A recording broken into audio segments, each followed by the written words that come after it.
Alors bonjour Aldo Michel Mongo. Bonjour.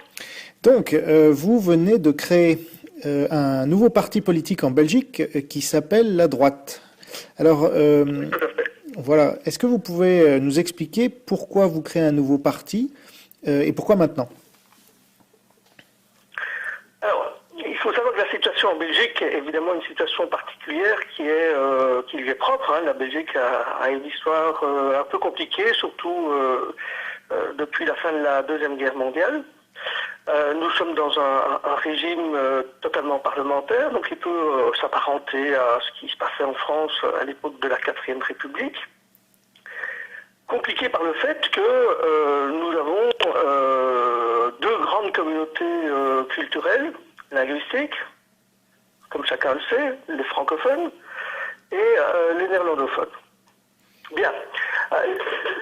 La situation en Belgique, en fait, ce qui se passe depuis maintenant plus de 20 ans, c'est que nous avons du côté francophone une situation qui s'est tout à fait enquistée au niveau des familles, des grandes familles politiques. Nous avons une grande tradition en Belgique qui est le libéralisme, qui est une tradition qui est peu connue en France, parce que ce qu'on appelle les libéraux en France, la droite en France, c'est pas des libéraux pour nous. Et donc, en Belgique, nous avons un parti, historiquement un parti libéral, qui a participé à l'indépendance de la Belgique, qui a toujours été un des grands courants politiques dans le pays. Et ce courant, depuis un certain nombre d'années, finalement, il préfère courir derrière le monopole idéologique des socialistes que de proposer des grandes réformes à caractère systémique. On est dans une situation où le néo-collectivisme existe bel et bien en Belgique. Comme en France, quoi, finalement. Le problème... Oui. Comme en France, je disais.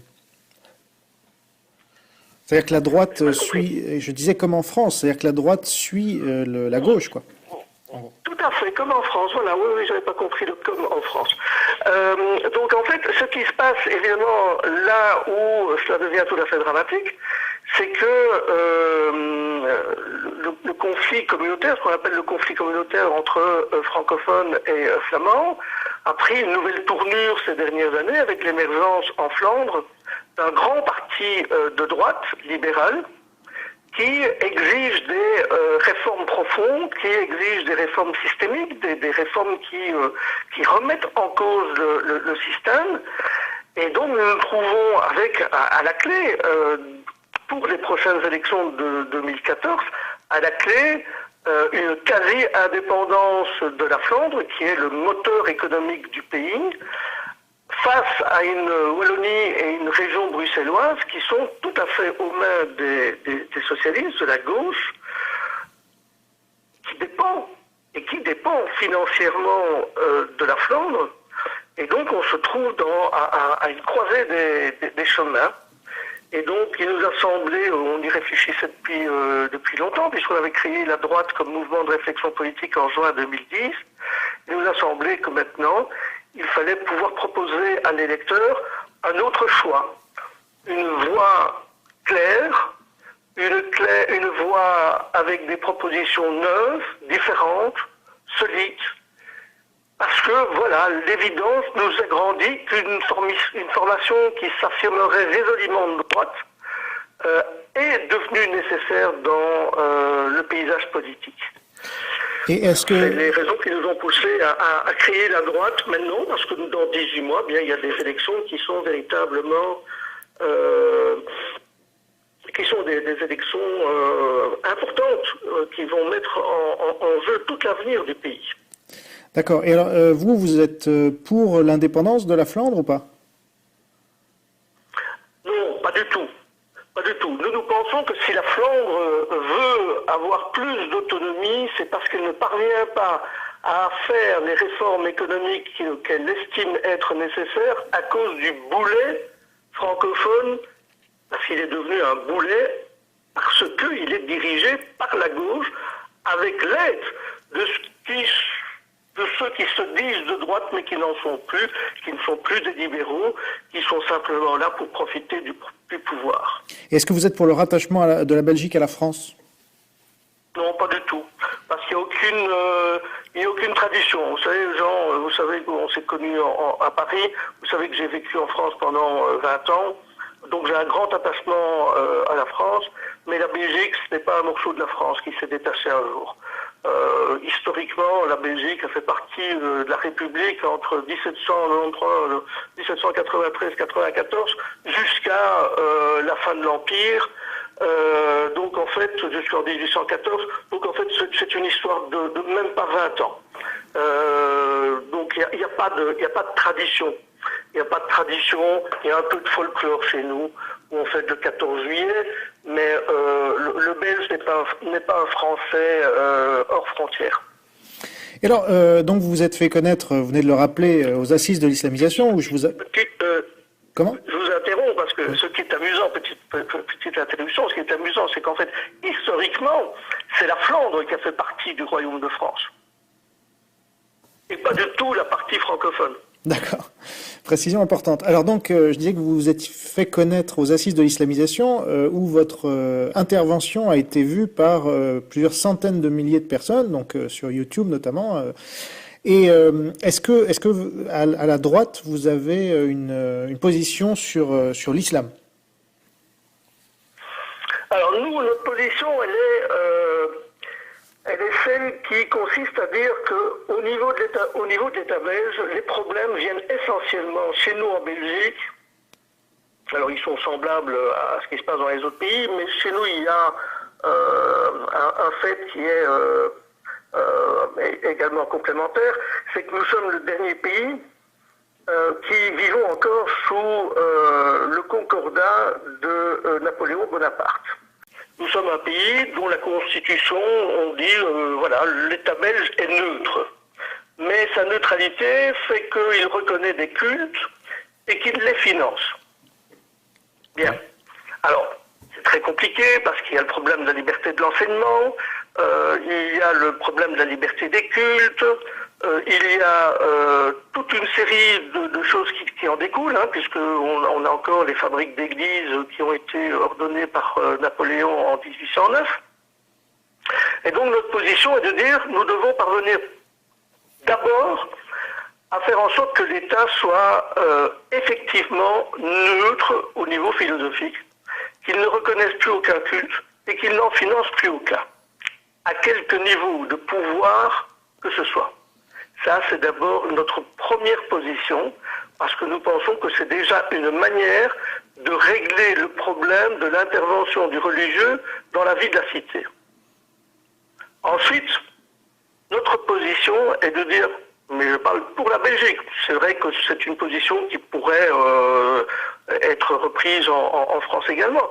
Notre position est de dire, il faut inscrire dans la Constitution les décisions de la Cour de justice européenne qui a dit pour droit que la charia est incompatible avec la démocratie. Et donc notre position à ce niveau est très simple. Nous voulons criminaliser la démocratophobie. Nous voulons criminaliser tous les actes et toutes les paroles qui tentent à vouloir supprimer les libertés individuelles et publiques. Et nous pensons que tous les excès de ce qu'on appelle l'islamisation, de l'intervention et des revendications de certains musulmans à régir la vie politique par la religion peuvent en partie, mais en très grande partie, se régler à partir de ce corpus législatif. Donc en gros... beaucoup trop mou par rapport aux revendications de certains. Il faut être beaucoup plus volontariste. D'accord. Je vous interroge juste pour savoir, donc votre ligne politique, en gros, sur l'islam, c'est pas de liberté pour les ennemis de la liberté, c'est bien ça? C'est tout à fait ça. Et alors, est-ce que ça risque pas d'être critiqué d'un point de vue libéral qui, justement, prône plus de liberté? Mais vous avez repris une parole célèbre de Saint-Just. Oui, mais qui Robespierre, Saint-Just et Saint-Simon étaient des libéraux. Ah non, non. Robespierre libéral, ah non. Ah non, c'était... Enfin, tout dépend de ce qu'on entend par libéral, mais enfin, de mon point de vue, non. Mais de votre point de vue, oui. Tout à fait, c'est ce qu'on cas, on nous enseigne à l'université. Ah bon? Bon, ben, j'apprends quelque chose là parce que bon. Donc ça c'est sur l'islam. Et alors d'un point de vue partisan, donc vous allez faire des alliances ou est-ce que vous allez y aller tout seul? Comment ça va se passer? Alors en Belgique, on est dans un système de représentation proportionnelle totale, c'est-à-dire qu'avant des élections, il n'est pas nécessaire de faire des cartels. On a simplement une limite, à savoir qu'il y a un quotient de 5% pour arriver à avoir des représentants. C'est un minimum qu'il faut obtenir. Et donc, il est possible que d'ici là, on ait l'occasion de discuter avec d'autres petites formations. Encore faut-il qu'elles aient un programme qui nous soit proche, parce que ça doit être très très très clair. Vous savez, en Belgique, on a eu aussi une extrême droite. Elle est quasiment devenue inexistante. Et pour nous, il n'est absolument pas question de nous allier avec des mouvements ou des partis extrémistes. Vous pensez au Vlaams-Belang, c'est ça? Il n'y a pas de... D'abord, ça serait tout à fait hors de question, parce que l'idéologie du Vlaams-Belang, c'est vraiment pas la nôtre, ce ne sont pas des libéraux. Oui, non, mais je veux dire quand vous parlez d'extrême droite, oui. Ensuite, le système politique belge fait que de toute façon, on s'allie dans sa propre circonscription, dans ses propres circonscriptions où on se présente. Il n'y a pas d'élection, c'est une élection nationale, mais qu'il est sans lettres, hein, puisqu'on n'a pas du tout le même système que le système français. Hein. Donc on est vraiment dans le proportionnel pur. On aura 3 élections en mai 2014, puisqu'elles auront lieu en mai 2014, un niveau fédéral, donc national belge, un niveau régional, puisque chaque région va voter également pour élire ses représentants, et puis la participation à l'élection européenne. Il est évident qu'on se présentera à toutes les élections, sans aucune illusion, parce que l'élection européenne est tout à fait hors de notre portée. Il y a très peu de représentants belges au Parlement européen, mais il y a les niveaux régionaux et fédéraux qui nous sont accessibles. Alors, moi j'ai entendu parler aussi de la création de votre parti parce que vous êtes déjà attaqué par les médias. Alors apparemment vous dérangez déjà. Est-ce que c'était des attaques très violentes? Est-ce que vous voulez profiter de cette interview pour y répondre? Je ne vais pas y répondre directement dans la mesure où le dossier est chez mon avocat et qu'il va y avoir une riposte qui sera tout aussi violente que celle qui a été faite par un média bien particulier. Ça montre, c'est vrai, ce que vous dites est tout à fait exact. Cela montre que déjà on dérange, que notre présence, l'annonce que nous allions nous présenter aux élections et présenter des listes partout, dérange beaucoup de gens. Oui, c'est vrai. C'est vrai. Parce que ça se passe dans le même temps où, à l'extrême gauche, il existe un parti qui est en train de monter, qui est en train de remettre en cause le monopole du Parti socialiste wallon. Mais c'est vrai que les 4 partis parlementaires qui sont représentés au Parlement chez nous sentent bien qu'il y a un mouvement dans la population, dans l'électorat, de rejet. Parce que c'est un monde politique qui ne propose plus rien de neuf, qui ne propose pas de solution. Le pays est actuellement sous le choc de grosses fermetures d'industrie, une grosse part de l'industrie sidérurgique dans la province de Liège, des usines de montage automobiles en Flandre. Ça choque profondément la population, l'électorat, parce que ce sont des faits dont on savait qu'ils allaient arriver, et le politique n'a rien fait.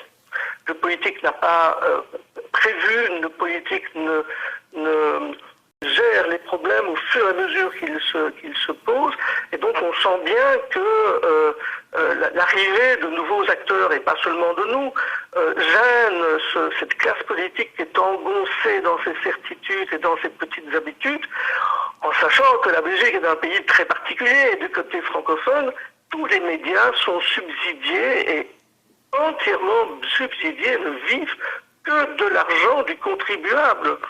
C'est-à-dire qu'ils sont aux ordres. Chaque journaliste, on lui rappelle tous les matins que s'il a de quoi remplir son frigo à la fin du mois, eh bien c'est parce que tel ou tel ministre a bien voulu voter les budgets de survie de son média. Ils sont tous au bord de la faillite actuellement. Les tirages sont ridicules. Le journal dont vous parlez, La Libre, je pense qu'il atteint même plus 50 000 exemplaires par jour. Je crois qu'il est à 30, 40 000 exemplaires. C'est ridicule. Ça ne représente plus rien, évidemment. Et donc, c'est certain que ces médias, ils obéissent. Moi, je n'ai pas d'animosité personnelle vis-à-vis du journaliste qui a écrit cet article. Je l'ai eu au téléphone la veille. On lui a dit d'écrire cet article. Il l'a écrit. Malheureusement pour lui, il risque de se trouver devant un tribunal correctionnel très très bientôt. Oui. Alors, dernière question. Est-ce que vous pensez que l'avenir de l'Europe va se jouer au niveau national ou au niveau continental ?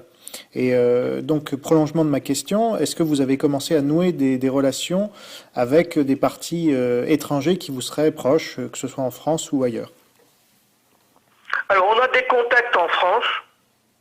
Mais on a du mal, d'abord on n'est pas dans le fait de nouer des alliances quelconques, on a un peu de mal à bien discerner si nous sommes sur les mêmes lignes politiques parce que les enjeux sont tout à fait différents entre la France et la Belgique. On a quelques contacts évidemment en Allemagne, on est proche du parti Freyk, mais on ne sait pas très bien quel va être son avenir, parce que le système allemand est lui aussi un système qui n'aime pas les petits partis.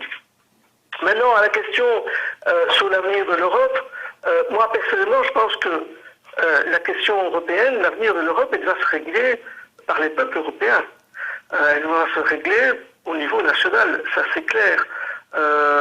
C'est clair que ce seront des débats qu'il faudra qu'il faudra avoir véritablement dans chaque pays pour savoir où l'on veut arriver. C'est clair que si que nous, la droite, comme la très grande majorité des Belges, nous sommes fondamentalement des européistes. Le Belge a vécu un siècle avec les guerres franco-allemandes qui ont pris son territoire pour un terrain de jeu. C'est quelque chose qui a profondément marqué et traumatisé les Belges. Et donc les Belges sont des européistes convaincus. Maintenant, ils sont critiques. Et nous le sommes également. Nous le sommes également dans le sens où, au niveau européen, on laisse trop faire des fonctionnaires qui sont tout à fait détachés des réalités. Mais c'est une constatation qui vaut également pour des problèmes politiques locaux. C'est pas seulement au niveau européen.